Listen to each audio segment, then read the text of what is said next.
bienvenue sur une nouvelle vidéo sur Kama, karaté, arts martiaux appliqués. On poursuit notre travail au travers du passage de grade de premier dan de Krav Maga à l'intérieur de la Fédération française de karaté. Notre discipline est donc associée à cette fédération et je parle du protocole de la fédération et du règlement que vous pouvez télécharger sur le site officiel. Deuxième unité de valeur qui fait partie du premier bloc, c'est l'enchaînement codifié. Donc il s'agit d'un enchaînement libre, d'accord? On peut parler de shadow, tout simplement. L'idée du shadow, c'est que lorsqu'on vous regarde, on a le sentiment que vous êtes en train de travailler contre un ou plusieurs adversaires, mais que vous êtes seul. Hein? Vous combattez contre votre ombre, d'où le nom shadow. Il y a du niveau. Ok? Et dans cet exercice, donc si je fais tout simplement jab cross, et que je suis en face de quelqu'un, ça doit ressentir jab cross, avec une gestion de la distance. Si je décide de faire un jab cross, et que je suis immobile, soit ça implique que la personne, l'ombre, avance sur moi, et que je vais faire jab cross, mais dans tous les cas, vous avez toujours une dimension de déplacement, soit vers l'arrière, soit vers l'avant. On ne fait pas des techniques où vous êtes vissé au sol. Le déplacement et le mouvement technique, que ce soit en jambes ou en bras, il est intimement lié à déplacement d'appui. D'accord? Si je viens chercher quelqu'un, je fais un shadow, je fais un recul et une frappe, ça va être forcément quelqu'un qui avance, une frappe. Et là, j'enchaîne.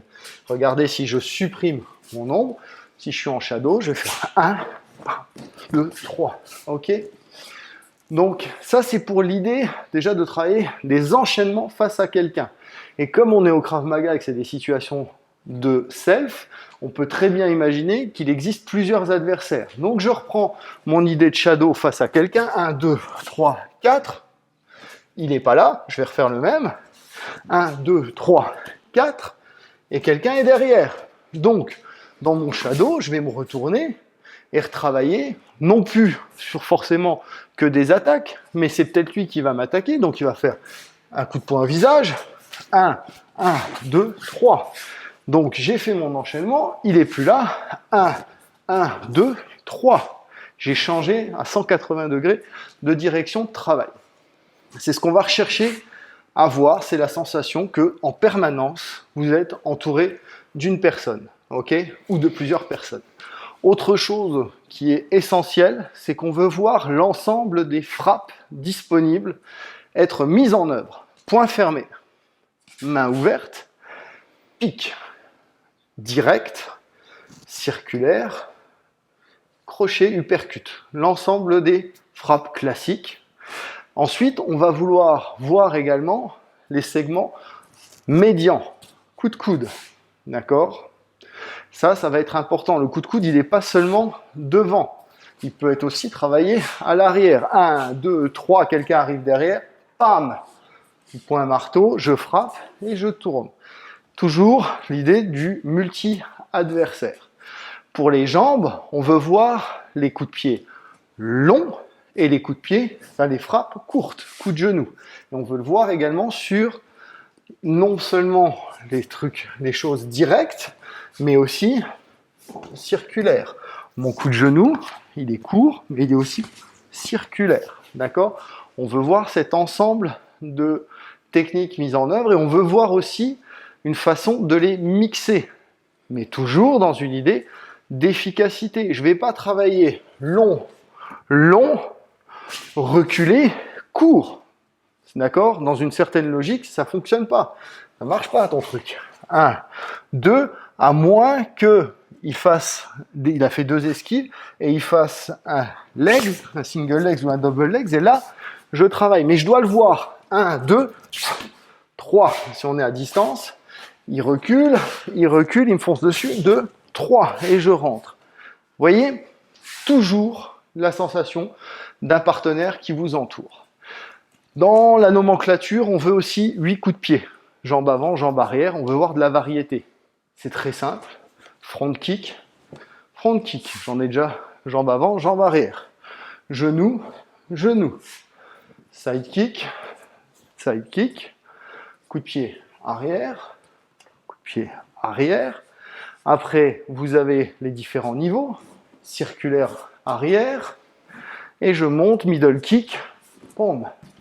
N'allez pas chercher la hauteur, on s'en fiche. Vous serez en situation de self-défense, on est en jean, on est en jupe, on n'est pas apprêté pour monter un coup de pied à la tête, on n'est pas échauffé, d'accord? Donc ça, c'est les choses très importantes. Et enfin, je veux voir aussi des séquences qui ressemblent à de l'esquive. Je fais mon jab cross, 1, 2, il remise, hop, je retourne et je rentre. Donc il n'est plus là, si je le fais en shadow, 1, 2, 3, et je remise. Ça va être très important de voir des esquives, des échappées de saisie, d'accord? Il vient saisir, d'accord? 1, 2. Là, j'ai fait lâcher. Donc, dans mon shadow, je peux mettre en œuvre des libérations de poignets, d'accord? Ici, 1, 2. Je vais faire 1, 2. Je vais mettre en œuvre aussi, éventuellement, du travail où j'imagine que mon partenaire est au sol. En imaginant que j'ai fait 1, 2, balayage, d'accord? Et qu'après, je frappe au sol. 1, 2, je suis rentré, je fais mon balayage, d'accord? Et je frappe au sol, boum. Ok, au niveau d'un shadow, 1, 2, je bloque, je fais mon balayage et je frappe au sol. Je le montre, d'accord? J'exprime tout ce qui peut être exprimé. Et enfin, dernière chose, c'est qu'on veut voir des chutes.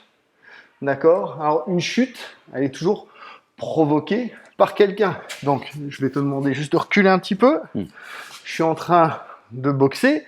Je me suis débarrassé. Un autre arrive et vient me pousser. D'accord? Là. Hop. Et je reviens. Donc, là, la chute, elle est simulée avec quelqu'un qui pousse. Donc, tu peux t'enlever. Je vais faire mon travail. 1, 2, 3, 4. Hop. Et je viens. Tout de suite, je remonte et je me mets en position où je peux me défendre. N'oubliez pas, il sera souvent derrière. D'accord? Sur quelqu'un qui est devant, on peut très bien imaginer que dans mon shadow, mon partenaire se soit défendu. 1, 2, et il vient pousser. Là. Et je remonte.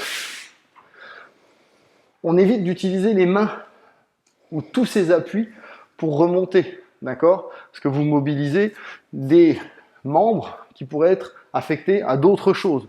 Donc sur ce travail où il se défend,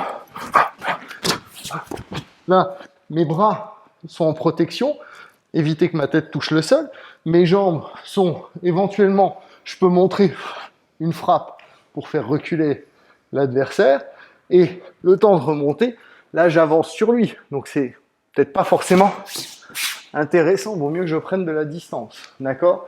Mais encore une fois, on doit sentir que vous êtes en train de combattre, avec vitesse, équilibre, donc stabilité, efficacité, ce sont les principaux critères que l'on va vous demander, et multiplicité des enchaînements, variation des segments, des frappes hautes, basses. Voilà, ça sera tout pour cette vidéo. Merci Fabien. À tout bientôt. Entraînez-vous bien.